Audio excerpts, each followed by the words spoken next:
భద్రాద్రి కొత్తగూడెం జిల్లా వ్యాప్తంగా బంద్ విజయవంతంగా నడుస్తోంది. దేశవ్యాప్తంగా 10 జాతీయ కార్మిక సంఘాలు, కిసాన్ సంయుక్త మోర్చా, బీజేపీ ఇతర వివిధ రాజకీయ పార్టీలు తలపెట్టిన దేశవ్యాప్త సమ్మె కొనసాగుతోంది.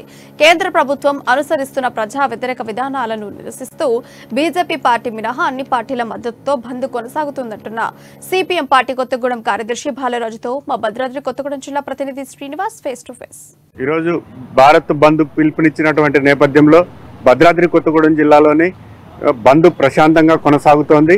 ఈ బంద్కు సిపిఎం, సిపిఐ ఎంఎల్, కాంగ్రెస్ అలాగే టీడీపీ యొక్క మిత్రపక్షాల ఆధ్వర్యంలో బంద్ ప్రశాంతంగా జిల్లాలో కొనసాగుతోంది. ఈ యొక్క వ్యాపార సంస్థలు కావచ్చు, ఆ రవాణా సంస్థ కావచ్చు, అలాగే బస్సులు కూడా డిపోలకే పరిమితమైనటువంటి నేపథ్యంలో బంద్ ప్రశాంతంగా కొనసాగుతోంది.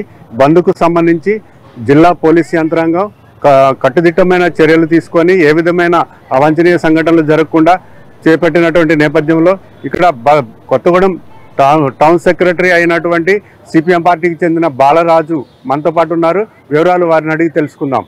చెప్పండి బాలరాజు గారు, ఈరోజు బంద్ అంటే భారత్ బంద్ పిలుపునిచ్చినటువంటి నేపథ్యంలో ఈ యొక్క బంద్ను ఏ విధంగా కొనసాగుతుంది, అంటే దేనికి కొనసాగుతుంది అనేది కూడా వివరాలు చెప్పండి. ఈరోజు తెల్లవారుజామున 5 గంటల నుంచి అఖిలపక్ష రాజకీయ పార్టీల ఆధ్వర్యంలో కేంద్రంలో నరేంద్ర మోడీ బీజేపీ అనుసరిస్తున్నటువంటి కార్మిక, రైతు అట్లాగే వ్యవసాయ కూలీ ప్రజా వ్యతిరేక విధానాలను నిరసిస్తూ ఈ బంద్ జరుగుతుంది.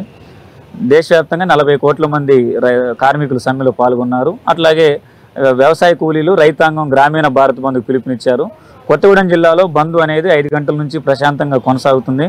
ప్రధానమైన డిమాండ్ 21 డిమాండ్లతోటి ఈ బంద్ అనేది కొనసాగుతుంది. ప్రత్యేకించి మోడీ ప్రభుత్వం ఈ దేశంలో ఉన్నటువంటి ప్రభుత్వ రంగ సంస్థలని కార్పొరేట్ సంస్థలకు అప్పచెప్పి ప్రభుత్వ ఉద్యోగాలు లేకుండా ప్రభుత్వ సంస్థను మొత్తాన్ని కూడా కార్పొరేట్లు దారదత్తం చేస్తుంది. దీనికి వ్యతిరేకంగా సమ్మె జరుగుతుంది.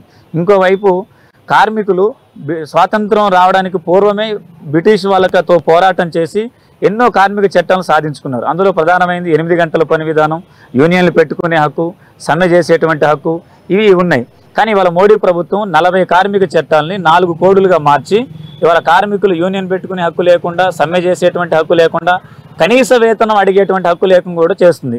దీనికి నిరసనగా కార్మికుల హక్కులు కాపాడాలని, వారి చట్టాలని రక్షించాలనేటువంటి ఉద్దేశంతో ఈ దేశంలో ఉన్నటువంటి ప్రభుత్వ రంగ సంస్థల్ని కాపాడాలని ఎల్ఐసి, రైల్వే, బిఎస్ఎన్ఎల్, సింగరేన్ లాంటి ప్రభుత్వ రంగ సంస్థల్ని కాపాడాలనేటువంటి ఒక దేశభక్తియుతమైనటువంటి సమ్మెగా మేము దీన్ని చేస్తూ ఉన్నాం.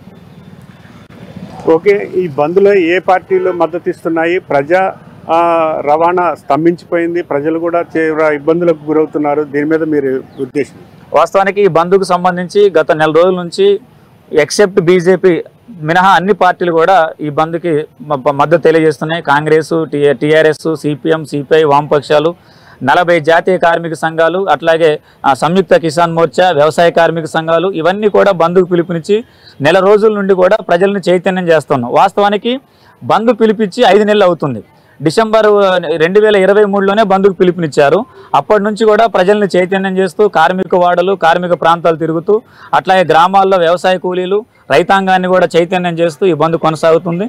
ప్రజల నుంచి అయితే ఎలాంటి ఇబ్బంది అనేది లేదు. ఎందుకనంటే ముందస్తుగానే బంద్ సమాచారం ప్రజలకు ఇచ్చాం. ఉదయం పూట తెల్లవారుజామున 5 గంటల నుంచి ఆర్టీసీ బంద్ కూడా చేస్తున్నాం. ప్రజలు చాలా స్వచ్ఛందంగానే బంద్లో పాల్గొంటున్నారు, మాకు సహకరిస్తున్నారు. కాబట్టి ఈ బంద్లో సహకరించినటువంటి ప్రజలకి, వ్యాపార వర్గాలకి, ఉద్యోగస్తులకి, కార్మికులకు కూడా మేము అఖిలపక్ష పార్టీల తరఫున వాళ్ళకి ధన్యవాదాలు తెలియజేస్తున్నాం. భద్రాద్రి కొత్తగూడెం జిల్లాలోని ఈ యొక్క బంద్ ఏదైతే ఉందో ప్రశాంతంగా కొనసాగుతోంది. ఈ యొక్క బంద్కు పూర్తిగా బీజేపీ పార్టీ మినహాయించి అన్ని పార్టీల వారు మద్దతు ఇచ్చినటువంటి నేపథ్యంలో ఈ యొక్క బంద్కు ప్రజలు కూడా సహకరిస్తున్నారని చెప్పేసి తెలియజేస్తున్నారు. వీడియో జర్నలిస్ట్ గౌస్తో శ్రీనివాస్, అమ్మా న్యూస్, భద్రాద్రి కొత్తగూడెం జిల్లా.